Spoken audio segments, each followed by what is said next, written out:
Hi, everyone, and welcome to Behind the Numbers. This is the show that goes beyond the data to explore the people, the stories, and the insights that drive business success. My name is Dave Bookbinder, and I thank you for joining me. So, I've got to ask you, gang, have you ever wondered what a clown could teach us about leadership? I'll be honest with you, I didn't either until I met today's guest. He is Eddy Smits. He's a TEDx speaker, motivational speaker, coach, author, and a former professional clown. Eddy, welcome to Behind the Numbers. Thank you. Thanks for having me.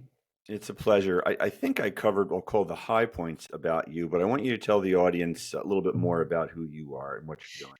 Yeah, I'll try to be as brief as possible. So I had my education as a teacher here in Belgium. I'm from Belgium originally. Um, and what I found early on in my teaching is that I couldn't be creative enough. The system wouldn't let me. And that was in 1990 or something, I started to play puppet theater just as a hobby and stuff. And that was really nice. But I couldn't really make real money from it. Was not in demand anymore in that period.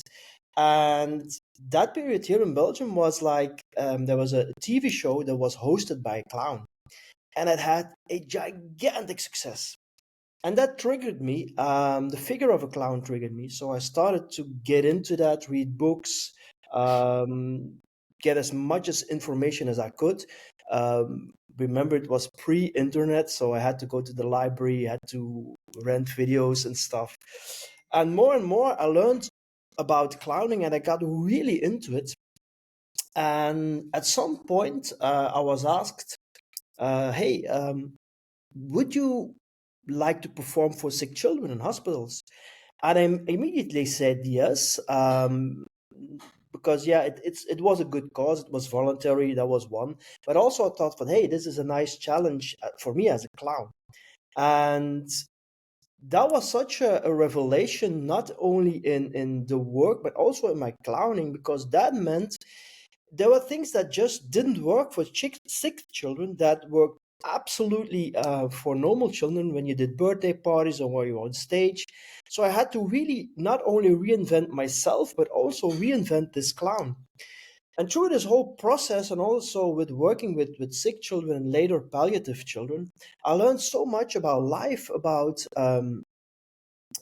people, and that is where my interest came from. Hey, I wrote these things on this side notes. Oh, put them in my drawer and said, that's a good thing. That's a good thing. And I had like a drawer full of this notes, and I thought I need to do something with it. So I started to type them out, and yeah, then the idea of a book came very easily, of course, very quickly. And that's also where I started to see these patterns in not only in clowning, in leadership, and all these things. And these I saw these patterns that were the same in entrepreneurship, in leadership, in clowning, in everything. And I'm still doing that till today. I still work the way that I worked in hospitals, of course, now in my coaching. But the principles that I use, they are exactly the same. I don't know if that sums up a little bit where I come from, but that's originally the whole thing that I'm doing now and where it originated.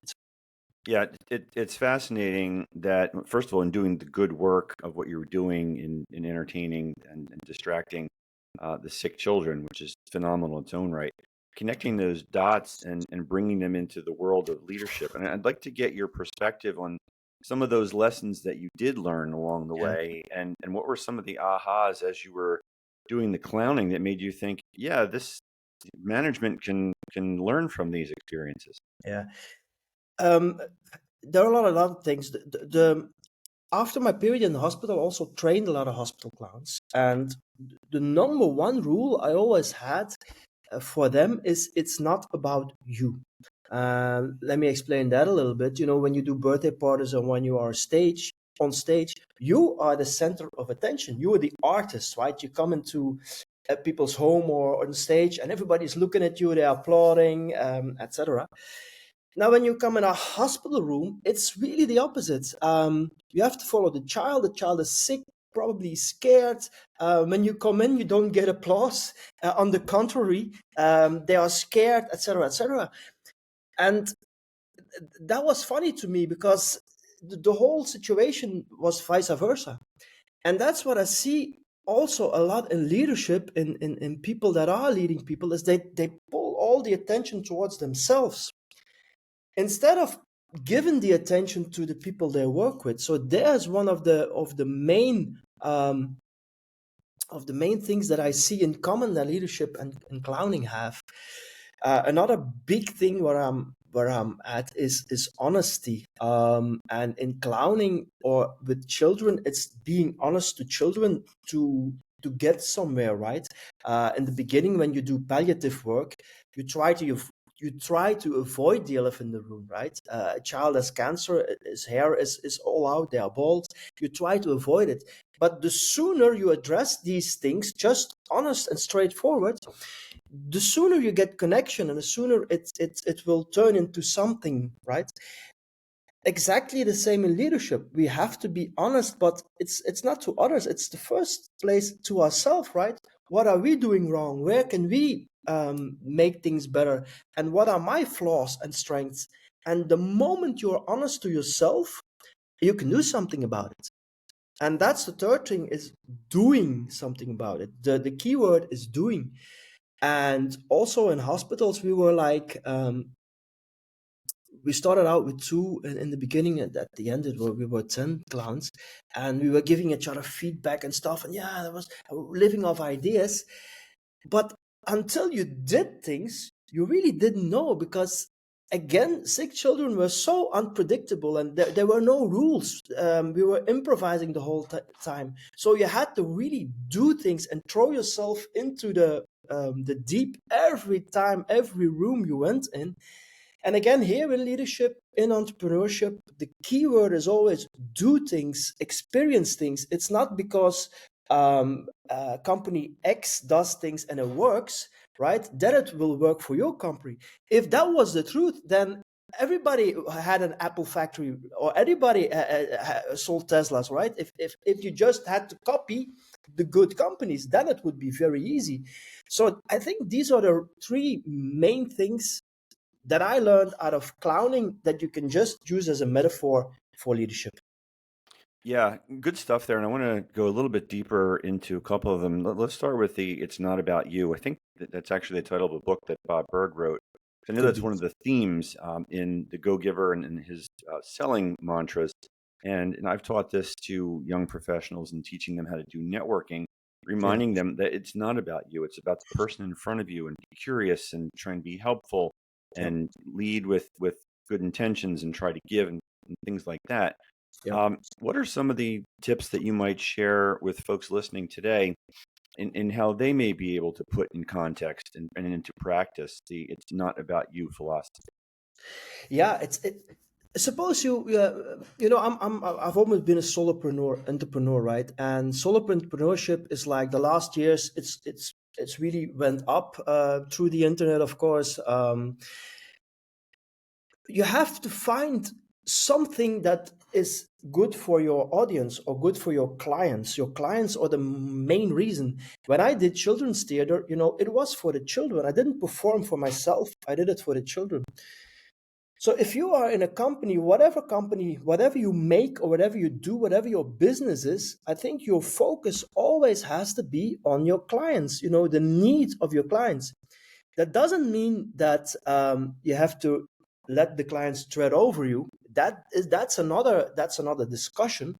But the focus really has to be, in my opinion, on helping people, and in this case, on helping your clients, or even as a leader, on helping those that you lead, right? So if you can really make that shift, and it is sometimes a difficult shift, right?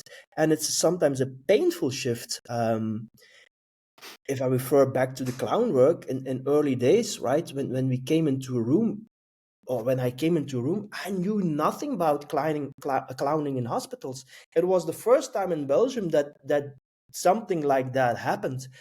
There was in America, you had Patch Adams So you guys were a few years ahead of us, but here was nothing. So we had to invent everything ourselves. And the first visits, I was really I wasn't happy with myself because nothing worked, right? But the more I grasped the concept of, okay, what does the child want? Let the child lead. Let me follow the child. Let me see what's the interest here. And the moment I made that click, that was when it went off, and that was when I had such good interactions with the children, with their parents, etc. And I still remember that a colleague of me, so we started with two, he didn't make that click as soon as I. And I remember that at some point he really wanted to give up, and he said, "Oh, I don't like this work. I'm going back to the children's party, blah blah blah." And it was until I said, "Let's go together in a room," which we didn't do often, and that I really experienced with the more you lay with the child, let the child do things.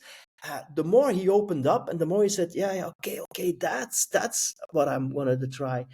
Because what he did, it was he took a magic trick and he started to do a magic trick, but there was no incent to the child. Does it love magic? Does it feel like doing magic?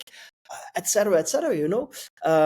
And the moment he made that click, he also went off, and that was the moment that we felt like, okay, now here we are onto something. And I think in leadership that has to be some moment where you feel, all right, this is the shift I need, and this is also what I need to really let people follow me, because that's what's leadership about. And that's why I think it's really important. Let's talk a little bit about honesty, because there's a lot of ways to look at that. One is in the form of, maybe we'll call it, transparent communication. Yeah. But the other aspect, which I think you were probably alluding to, correct me if I'm wrong here, is being honest with yourself. Yeah. What have you learned in working with your clients in terms of where leaders need to be more honest with themselves? It's I think for in clowning, I learned, because when you start off in hospitals, everybody says to you, "Oh, that's so great work," and this and that. While the first months it wasn't that great, right? We were searching for a way to really do something with kids, and we had trouble doing it. And the first time I said to somebody, "Look, I know what you mean, and it sounds all great, but to be honest, I'm really struggling here." And that takes a kind of courage, because that lifts you off that pedestal a little bit. And while people are admiring you and saying, "Oh, you do such good work, and this is so valuable for everybody," and then to say, "But actually it isn't working very well," that sets you off to asking for help. That sets you off in talking to people, and that sets you off to make things better. Um, and that's what honesty does. That was also later in my business. If you're honest to yourself, say, "Hey, I'm not making my revenue here," right? And if you let it out as, "Hey, I'm making such good money and everything is fine, fine, fine," but the moment you really are honest to people, like your accountant doesn't know it, but like your family, like your wife, like your colleagues, and saying, then you get help, and then you ask for help, and then you go to the next level. So it works both ways. And the honesty is you really need that to yourself to know where you are. And from there, if you have the really honest and clear vision of where you are, then you can go to the next level. I always compare it in my coaching with, in coaching, you want to go from A to B, right? But if you don't know where A is, you can never come to B. If somebody asks me the way, if I am somebody where, but I don't know where I am, I can't explain to him where he has to be. So you have to be really honest to yourself. Here, this is my A. That's where I am now. And then you can start going to B. And it's something that a lot of people don't do. Um, they are really not honest to themselves. They live in a kind of fantasy, and yeah, as soon as they wake up, then they can move on. Yeah, I like the way you frame that as being honest with yourself. What I'm hearing in parsing business speak is vulnerability, right? You're Yeah, showing your people the vulnerability side because we're all taught we need to be authentic, we need to be vulnerable. But what does that mean and how do you do it? But I yeah, think you hit it on the head. It starts by being honest with yourself. yeah. I want to talk to you about the third component here when you talk about doing something. So, Mm, in terms of doing something, you've got to know what to do and when to do it, and mm, sometimes when not to do it. mm. What are you seeing in the folks that you're working with regard to that aspect? Yeah. Well, I always say to people, there is no good time, there is no bad time, there's only now. You can only do things now, and what you do now will reflect on what is happening in the future. And there's also no wrong and no right, or but you really have to do certain things. You really have to jump in things. You know, when I was doing my children's theater and my educational things and stuff, um, it was always a gamble, right? But if we didn't do it, we didn't know it. We made um, um, products or shows that were so expensive to make, and they brought in zero money. And then at the other hand, we made things that were very cheap, and they brought in a lot of money. But we needed to do the things, both the things, to learn about them and to really, from each thing that we did, we learned something and we brought it to the next thing we did. And until today, I still do things that afterwards I think, how could I be so stupid? But that's just what you need to be doing. You have to be sometimes really stupid to get smarter, right? And you have to just keep on do it. I also that's also what I say to people who have, like, in meetings and stuff, right? People meet all the time and there's so much blah blah going on. And in doing something, you know exactly where you are. You know what is right. You know what works. You know which people are against you. You know which people are with you, etc., etc., etc. It's only in the doing. Again, in my coaching, I say you can't learn to swim by reading a book, right? You have to jump in the water. That's how you learn to swim. And you can read 10 books, you can watch 10 videos, but ultimately it's the doing, and it's jumping in the pool and swimming. And as long as you don't do that, it's not going to work. Same as leadership. Just try out things. And yeah, of course, some things will be will come back flat on your nose or flat on your face again. And but yeah, that's the name of the game. If you don't do it, you don't know it. And that's also the kind of fear what people also often have, afraid of doing things because it could go wrong. But here again, if you transfer that to clowning, the clown gets his success when he fails. The old black and white movies. If Charlie Chaplin stumbles, the audience laughs. So the audience laughs with his mistakes. So the idea of the clown is, ooh, I have to make mistakes because that's my success. And if you have that mentality, right? Okay, let me make mistakes because then I will have success. If you can figure that out like that, yeah, that's the way to go, and that's the way to get to success, actually. And that's literally out of clowning. Yeah, Yeah, fascinating analogy because I think unanimously everybody who's been on my program has said that every one of their successes was born from failure, yeah, and yeah, failure gave them the inspiration to give them a chance to start over. yeah, Um, so interesting how you draw that parallel. yeah, Everything that you've talked about requires a lot of, we'll call it introspection and hard work. Um, yeah. what do you do, and how do you deal with your coaching clients who maybe are making excuses as to why they can't or shouldn't do something? Yeah. Um, the big first step is to point them out on their excuses. And in the beginning, people don't like it when you say it or excuses. Say no, they are reasons, and there are, yeah, they put other words on it, because excuses is a little bit like, oh, I'm lazy, or so. Only the first step is really to to make them notice that they are making excuses, because they don't see it as excuses. They don't see it. They see it as a reality, right? If somebody tells me, Eddie, I don't have the money to do that, they see that as the reality. And in their world, that is their reality.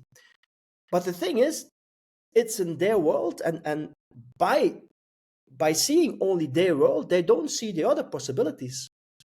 So the next thing I always do is get them out of their world and show them other possibilities, which they found out themselves, of course.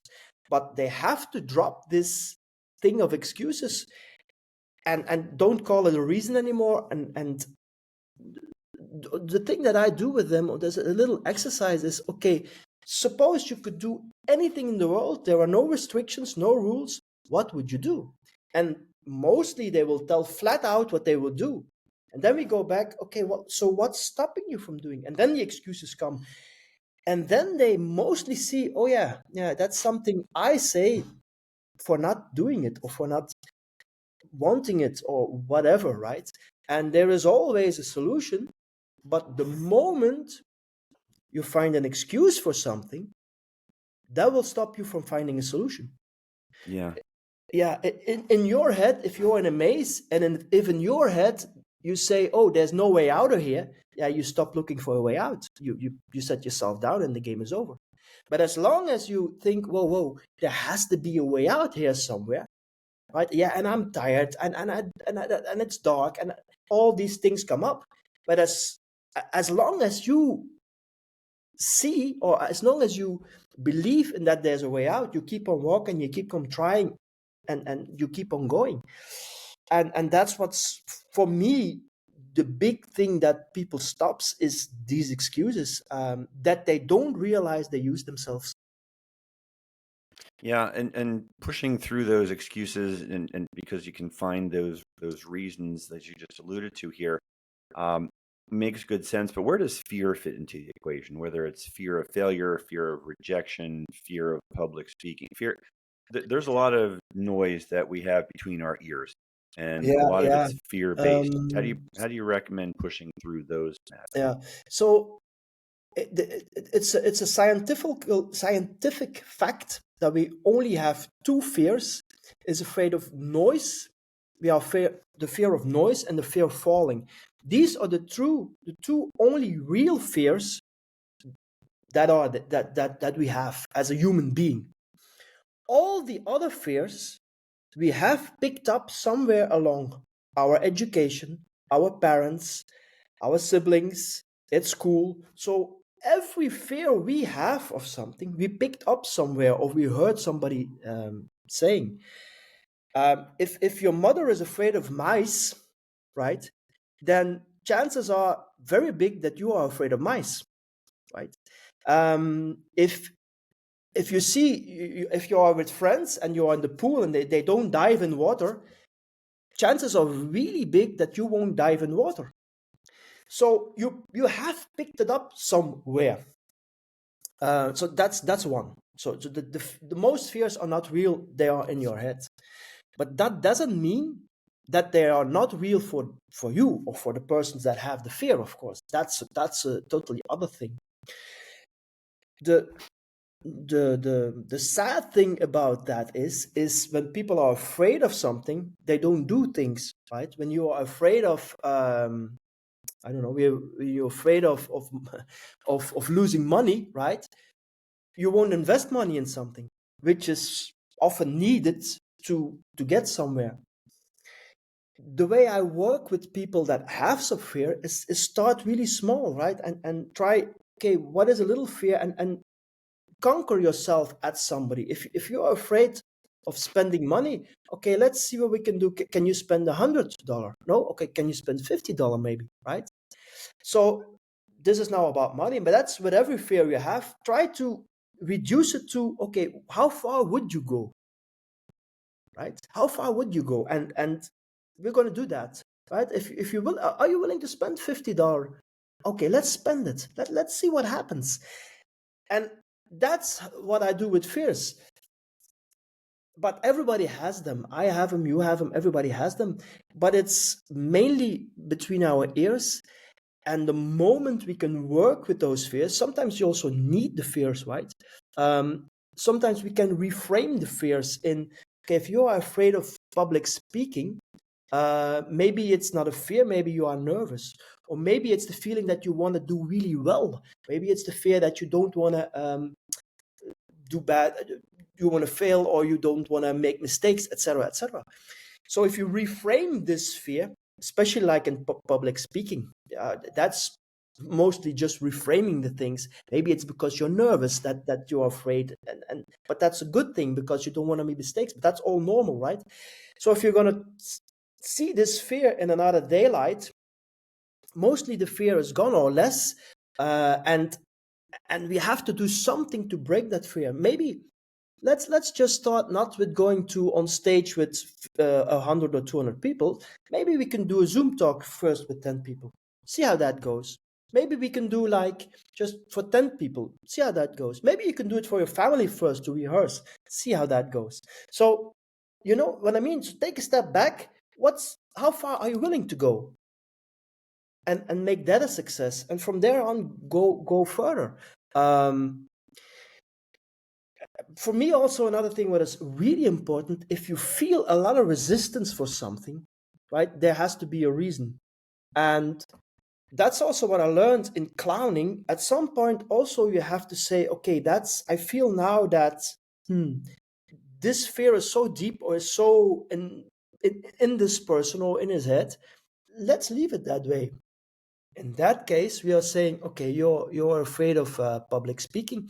Okay, that's okay. So what's another way you can do it to people? Or maybe you can, I don't know, maybe you can do it on another way if you have to speak for people. What else could you do? Or what's another possibility? You know what I mean? Because sometimes the fear is actually so big with these people. If you push them too hard, yeah, that then you don't accomplish anything. And that was the same with children in hospitals, right? If you at some point you felt, okay, I've tried a few things, this is really not going to work here. The kid stays afraid, or if you then push further, yeah, then the kids will cry, and what have you accomplished then? Then it's just the opposite of what you want to accomplish. But that's, of course, is a thin line, and as a coach, it's a little bit of experience. It's asking the right questions. It's really looking at the body or at the body language of somebody. And if you really feel, okay, this is the most I can push. Yeah, okay, then you have to find a way around it. And that's also what a clown actually does. Just a little example. I remember some kids were really afraid of us as a clown, or were afraid in general. And what we did then is work around them. So then we started to play with the parents, or we started to play with their siblings, or we started to play with their stuffed animals or something that were there. So we moved around the problem, and then at some point the kid would come to us. So that's working around the problem. So if you really fear, this fear is really so entangled, is so deep with this person, okay, what can we do to work around it? There's always a way around, right? And yeah, that works too. But it's a feeling you have. It's reading people, it's experience, it's all that together. I never force people. It's like some people say, if you want a kid to learn to swim, just throw it in the water. Nah, yeah, maybe it will work. But if it doesn't, you have a problem, because that kid will never swim again. and Very true. yeah, so yeah. Yeah, very true. One last quickie, because I'm sure there's a percentage of our audience listening here thinking, man, my biggest fear is clowns. I know that some of my family members are kind Yeah, of spooked by clowns. yeah. Have you had that experience? I imagine you have. Absolutely, yeah. It's the fear of a certain type of clown, and again, they picked up the fear somehow. Imagine when you are 4 or 3 years old, and someone with a big wig and with painted face and red nose comes in your face, right? Yeah, that scares you, and you take that with you, even as an adult, right? And that's also what I also said to clowns in training: don't push and don't keep pushing. And that's why you put fear in children. If you keep pushing, keep pushing, keep pushing, if you want to, it's the same with if you want to teach something as a child. on a child or at a child, or how you say that.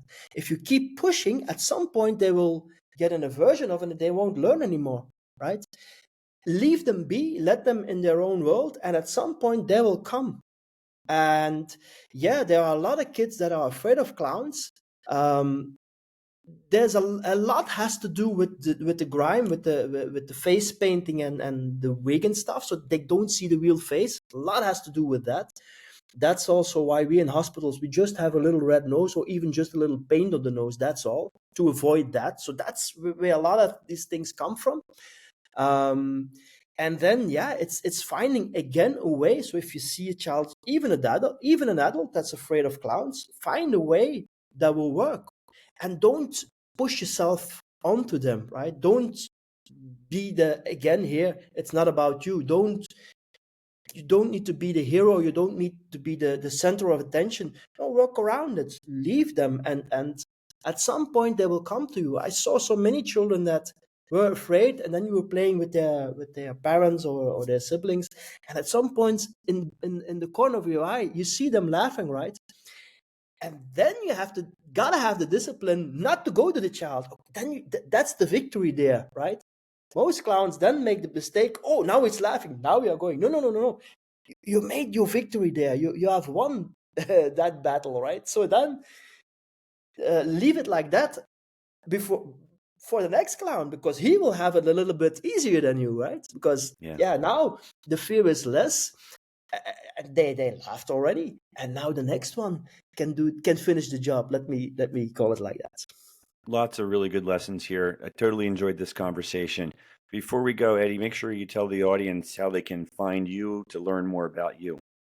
LinkedIn is for me is the place to be. Get in touch with me, whatever.